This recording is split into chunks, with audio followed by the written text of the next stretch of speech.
What's good, YouTube family? What it do? It's me, and I'm on my mommy duties. Yay! My stink ain't feeling good, y'all. He had a low-grade fever last night. It seems like he's kind of, oh boy, you're showing all my stuff. He's kind of creeping up on the little fever right now. I'm making him some lunch. But what's good, everyone? How's everyone's? Oh, y'all can't see me. How is everyone's Tuesday? Mine is going fair. We did get up this morning, and he went to school.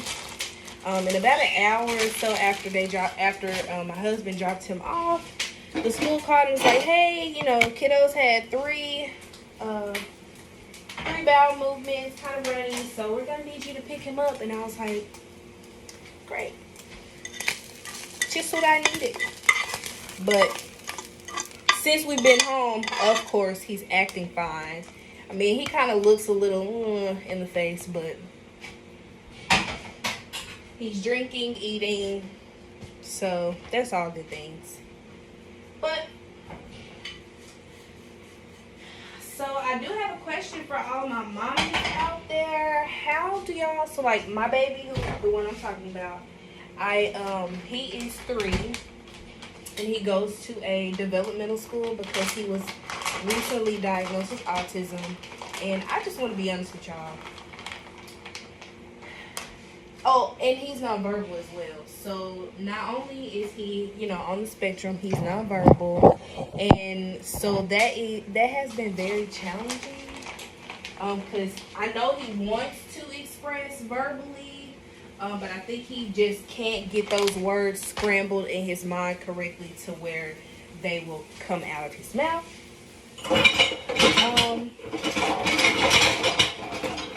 Excuse that.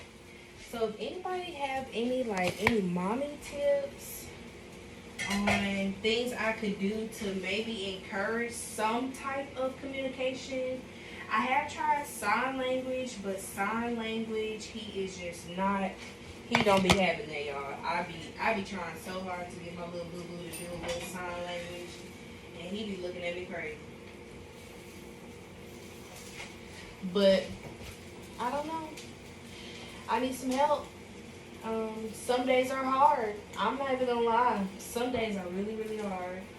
And I don't know what to do sometimes because I have literally done everything that I could, and it sometimes doesn't help or encourage. Sometimes it makes it worse. But nevertheless, he does understand. So being on the spectrum, sometimes you have those children. It really just depends on, what side of the spectrum they're on or whatever. But I'm really trying to get him to communicate in any kind of way. He's really dry to the TV. Typically the same shows that he likes. He likes to watch Daniel Tiger, which we have almost completely cut out because and I would like for somebody to comment, their suggestions on this as well, how to get him to cope with this show. Before it ends, there's this little tune that it plays, and he cries from that point until the end, until the song, what do you call it at the beginning of the song? I don't know, the theme. Until the theme song starts again, and that's when he stops crying. And that is a very long time to cry. And it's not one of those, little cries, "Oh, I'm so sad." It's one of those, his feelings are completely hurt. And it kind of hurts my feelings because I'm like, boy, why is you crying like this? Your show's gone off, I understand, but it's coming back on. But I don't know if he doesn't get that. I don't know if he doesn't understand that, but he has a really hard time when that show ends. So if anybody has any suggestions on that, I would love to you know, kind of get some pointers how I can help. Maybe I should stop the show. I don't really know, but I try not to. I usually try to catch when I hear that party's coming up when he starts cranking up. I usually try to go ahead and just start the next show, so he doesn't get so upset that he can't calm back down for a little minute.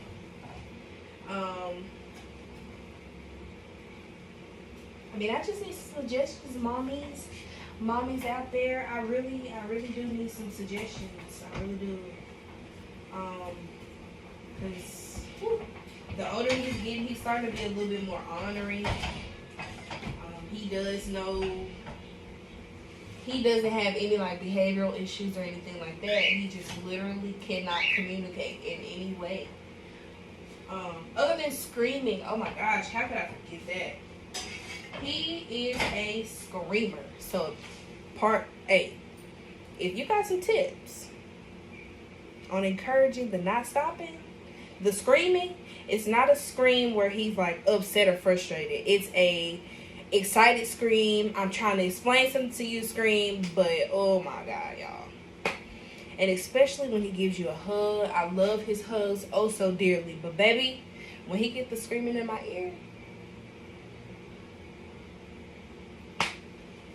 I understand. I'd be like, boy, I'm gonna scream back in your ear, but I know I can't do that. So yeah, if anybody got any tips or suggestions on that as well. Let's see, what else can I get some, do I need a little advice on? Those are like the main things, helping with his, try to get him to not be so screaming. What happened to the dog, Juju? You ready to eat some lunch? It's your lunchtime at school, so I figured you probably would want lunch about now. It's 11:20. Come on, let's go. Come on. Say hello, everyone. I'm Julius. I am 3 years old. I have a heart condition that has been controlled after 2 open heart surgeries and 1 balloon angioplasty. And I am currently non-verbal. Oh, I know. Yeah. What you want to tell?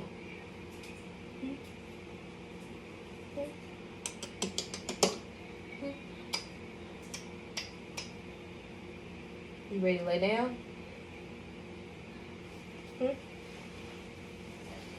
Alright, let's go get you some lunch. Be back, guys. But you can still get me. So, that's really the main thing. I know I kind of talked about his heart condition now, but he does have a heart condition. He was born with a heart condition. It's called hypoplasia, aortic arch, and then the left ventricle, and the left ventricle is narrow. So basically, when I found out that I was that he had a heart condition, I was 25-ish weeks pregnant. This was after my anatomy scan, and he was born at full term, 37 weeks, 2 days, and he weighed 5 pounds and some like 7 ounces. So in order for them to do the heart procedure, you have, when you're born, well, I'll say while you're in your mom's womb, to keep you breathing, for you to get oxygen, it travels through the placenta. There's another area in your heart that mom breathes, and that area is open during the entire pregnancy. So after the pregnancy, this area in your heart naturally closes by itself. They call it the PDA. Don't know the big name for it. Sorry, but PDA for short. So they had to keep that area of his heart open in order to do the surgery to repair his aortic arch. The aortic arch is the arch They call it the candy cane arch in your heart. That arch, it pumps the blood flow through your entire body. So that is a main vein, or whatever you want to call it, artery. So after he was born, I did skin to skin for maybe 1 to 2 minutes, and then he was taken from me and he was hooked up to everything set up, and then he was administered the drug to keep that PDA open.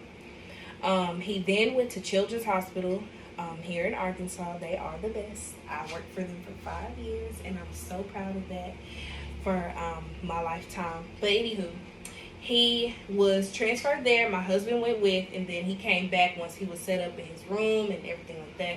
He had a 24-hour watch. He was on the CVICU for it. So after I was discharged, of course, I went straight to the hospital. And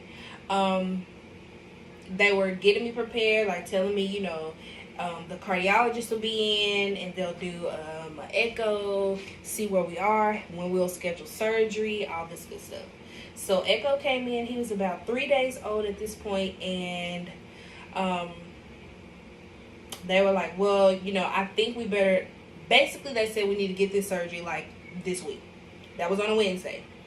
His first open heart surgery was that Friday. He was born on the 17th of August. His first open heart surgery was that Friday. He was a week old. 1 week. He was a week old. That was a lot to process, especially when he came back from the procedure. He had to have the chest tubes to drain any additional blood. He did have open heart. If you know what open heart is, he did go on bypass. So there was no, bypass, all that good stuff. He had the chest tube. He was intubated. He had a feeding tube. Monitors everywhere. I mean, it was a lot going on, and that was a lot to see. It was a lot to process, but I was prepared for it because, of course, y'all don't really know me, but you're getting to know me. I am a research queen, baby. When they said, "Oh, your child's gonna have to have heart surgeries and da," I researched every surgery, every outcome. Obviously, everybody is different, so outcomes do vary. I did take that into consideration, but I was prepared for whatever. So I was breastfeeding, so he only got mom's milk during the whole journey. That is another story. So a week or so goes by. They schedule him for another an echo. And the doctors come in, they're like, well, we see a area behind his heart that could potentially be a hematoma, so, which he did have one, which caused him to have another open heart surgery a week later. So they had to go back in, open it back up, put him back on bypass, and clean up that hematoma that had developed behind his heart. After that, everything looked good. The next step was getting him home. And y'all, let me tell you, this process, for some, it does take very long. But I believe that there is a God, and he can do exceedingly and abundantly. And he did just that. So that was 2 surgeries, 2 weeks, a week apart, 1 week, the next week. All right. So as we moved sides, so you have one side that's like more critical, where you have a 24-hour nurse in the room every day, all day, no matter what. Once he moved from the side where the parents could stay in the room, you're on your way home. The process here is get baby to feed, get baby to gain weight, and then we can go home. So he was doing good. He was able to latch once we got all the chest tubes and all the stuff out, of course. He latched. He didn't latch as well in the beginning, but my main concern was that he eats, whether it be bottle, whether it be breast. I wanted to make sure that he ate so we could come home. So he started eating well, he was taking his bottles well, and ultimately that resulted in us leaving. His NICU stay, since this is NICU Awareness Month, My baby stayed in the NICU for 3 months, y'all. After 2 open heart surgeries, 3 months. I just feel like that is immaculate for him to be so tiny and fragile. So we come home, everything's all good, and now here we are into 3 or 4 months later, follow-up visit. He gets an echocardiogram every visit, and they noticed that the narrowing area that they repaired kind of re-narrowed. They opened it, but it re-narrowed. So he had to not have open heart again, but he just had a balloon procedure. They call it a balloon angioplasty, and basically it's in the cath lab, and they stick something somewhere and do a little balloon, boop, and it opens it up. They pull it out, good to go. So he had that done in December of the same year. So he's had 2 open hearts, the balloon angioplasty, and since then, excuse me, y'all. Since then, everything's been sailing just fine. He sees the doctor. Our visits are, first it was every 3 months, and that turned into 6 months, and now we're at once a year. And we had our follow-up, and we're still at once a year. So that's a little bit of back history about his heart condition. And then as time went on, he was growing, of course. He got close to a year old, and I started noticing some things like the hand thing that he does. He used to, let me say that. He actually doesn't do it anymore. But at that time, he was doing a lot of this, and a lot of spinning. And I used to work in a daycare, so I have so many. I'm trained in tips for kids, so I have the little packets that go with that, and just all the trainings and working with other kids. I knew off top that those were like big red flag signs that he could have some potential autism. So I'm talking to my spouse about this, and I'm like, he's showing a lot of signs that a lot of autistic kids do. And of course, my spouse was in denial. And of course, there's nothing wrong with the autistic child. There is absolutely not. But people, they don't understand that there are levels of autism. It's not just one, oh, you're autistic. Not every autistic child is the same. You have high functioning autistics. You have autistics who you wouldn't even know that are autistic, and those are those ones that are more high functioning. You have nonverbal autistic. You have a little verb, just barely verbal, not as much talking autistic. I mean, there's just the word in itself, autism, is so broad for every child, every adult who has been diagnosed. So I'm telling him, I'm like, I'm not saying that he is, but I'm just noticing some things that what they call normal child that is not diagnosed with autism does and does not do. So time went on, he got closer to 1. He was babbling as a little, around the age that he should babble, up until a year. And then all of a sudden, he pretty much just stopped. He wasn't babbling anymore. He's not really social. Like, go get the toy and bring it to you and play. You play with me, I play with you. He's not into that. He started jumping. And those were just red signs for me. So the cardiology team that we see at Arkansas Children's, they call it the CNP team. And they're basically in the cardiology clinic, but they watch neurodevelopment. That's what they do, because so many patients with a heart condition, especially when they have such an extenuous surgery at such an early age, it does kind of,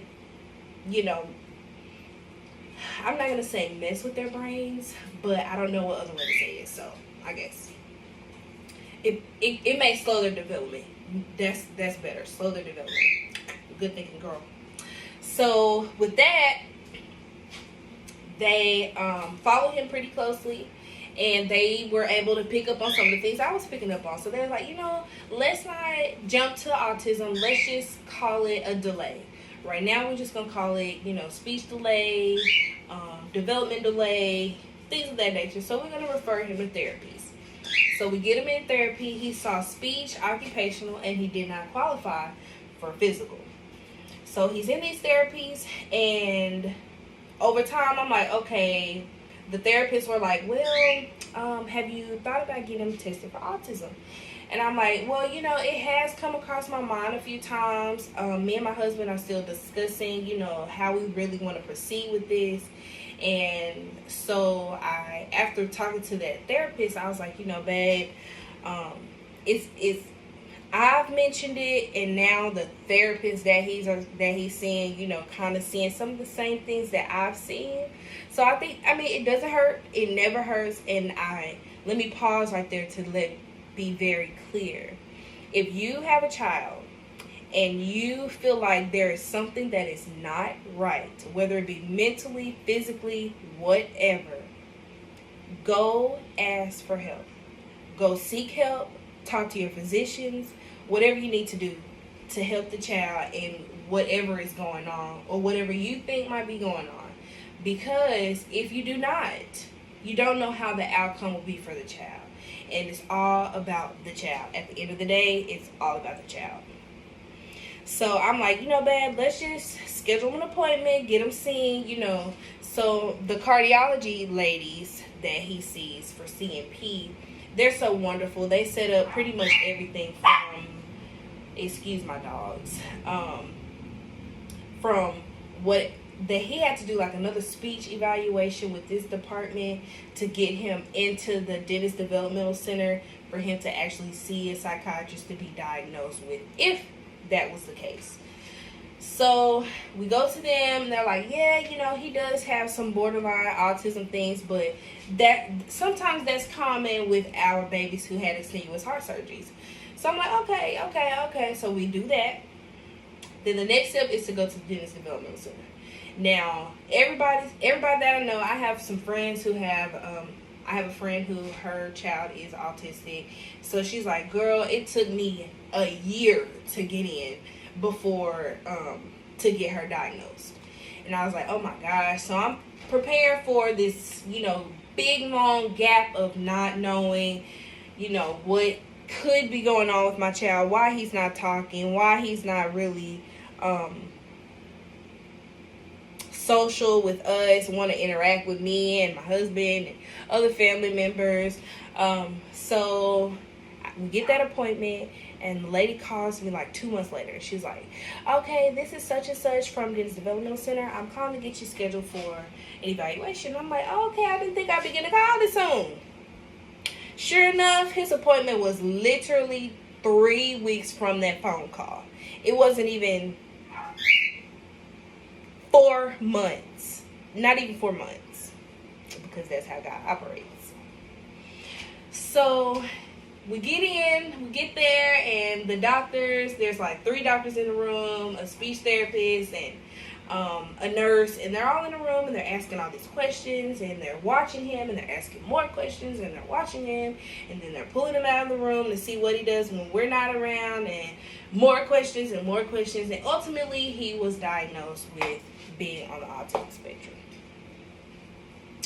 And from that moment, we literally got on top of everything. We started finding schools. I started asking my friends, since she had a child who was autistic, what school did she like? And actually, I went to the school that she liked. However, the experience for me was just, I'm not even going to talk about that. Nah. So, fast forward, we try another school. I have a family member who works for this school, Peds Plus. And I'm sure a lot of areas may know Peds Plus. I'm not sure if y'all have one or not. But that's what we have here in Arkansas. Peds Plus. Pediatrics Plus. It's a developmental school, which is where he goes now. So we start the process he has to do. Because at this point, his evaluations that were done a year ago are now about to expire. So he gets to retake speech therapy. He gets to reevaluate, not retake, which he is still in. He's going to be getting speech soon, hopefully. He gets evaluated for speech, physical, and occupational. He qualified for all three.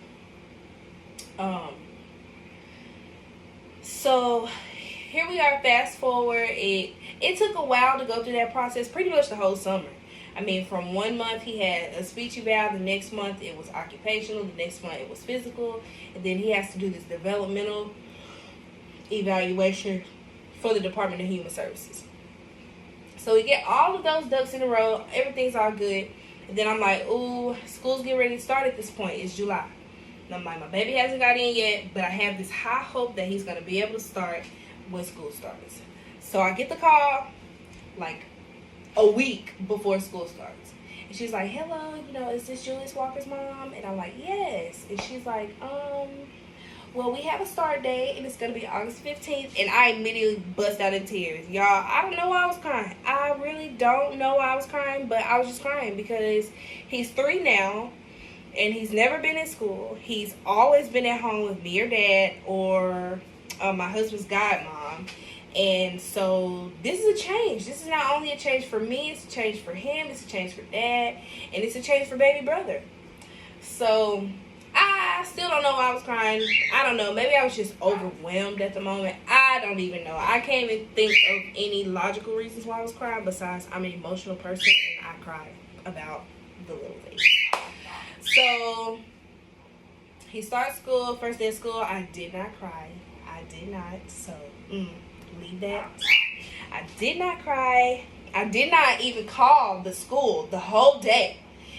So, pat on the back. That's what you call a tough mama.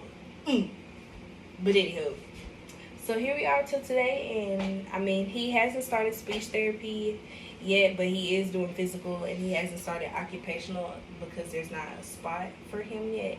But he is at the school, and he's been enjoying it, I can tell. The first week of school, he did get sick, so, I mean, that's expected. New environment. A lot of those kids were there during the summer, especially those who just rolled over to the next class and things like that. They have been there all summer, so he's in a new environment and has to get used to all the germs that go around in the school, so that was to be expected. But yeah, I mean, seriously though, moms who have a child with any type of developmental, whether it's speech delay or whatever, please, I need your help. I seriously need some help because I catch myself at times getting more frustrated, and it's not because I'm trying to be frustrated, it's just that I know he can't really express himself, and trying to figure out some of the things that he wants, and he doesn't point, he doesn't do any of those things, so it's hard to try to pinpoint what he wants. Obviously, I have learned his whines, and if he goes to the refrigerator, more than likely he wants something to eat. If he picks up his cup, more than likely he wants something to drink. But those are just my assumptions. And typically, if I give him something to eat or something to drink, that kind of keeps him pretty happy. But seriously, y'all, I need some guidance, some books, some podcasts, anything that can help me figure out ways to make communication for him less stressful, as well for me less stressful, because y'all, it gets hard sometimes. I'm not even gonna lie, it get real hard sometimes. It get real hard sometimes. It get real hard sometimes. Get real hard sometimes. Get real hard sometimes. And this is what I gotta do, 'cause it gets so hard. Yeah. But for real, I'm so silly, y'all. I don't know. But that's my little spiel for today, If y'all want to like, comment, and subscribe to my channel, please do. There will be more videos about what I need to do as an autism mom. Go moms! Because, baby, the struggle is real. Do you hear me? And I just want a little help. I just need a little guidance. I believe that you can get some type of like coaching, like somebody from the school, if I'm thinking right, can come over to your house and kind of show you how to kind of do some interaction things, which I know how to interact with him. The biggest thing is him communicating with us and us being able to communicate with him on a level where he understands. He does understand a little things like stop, leave that alone. But I want him to get to a point where he can understand, you know, pick that up, don't mess with that, go put that in the trash, you know, where's your cup? If I ask him, he'll go look for it. And these are some of the things that my baby are doing. He knows, he's aware, it's not like a disconnect there.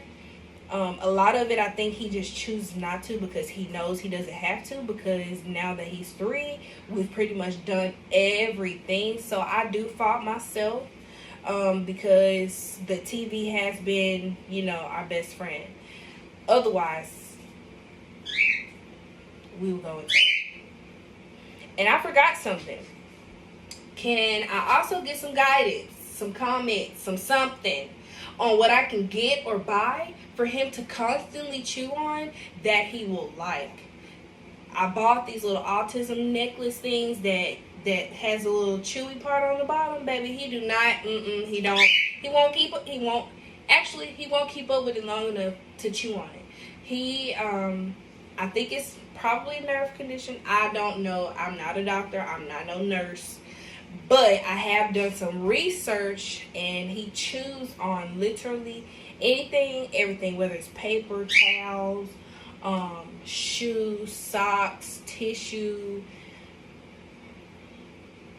anything. It does not matter. He wants to constantly chew on something. Even after he's eaten dinner, even after he's had, you know, food, something to drink, a snack, he's still chewing on something. So if y'all could let me know some things that I could buy for him that he might be more interested in to continuously have to chew on, that would be a wonderful, marvelous thing, because yeah, we gotta get a handle on some of these things, especially now that he's in school.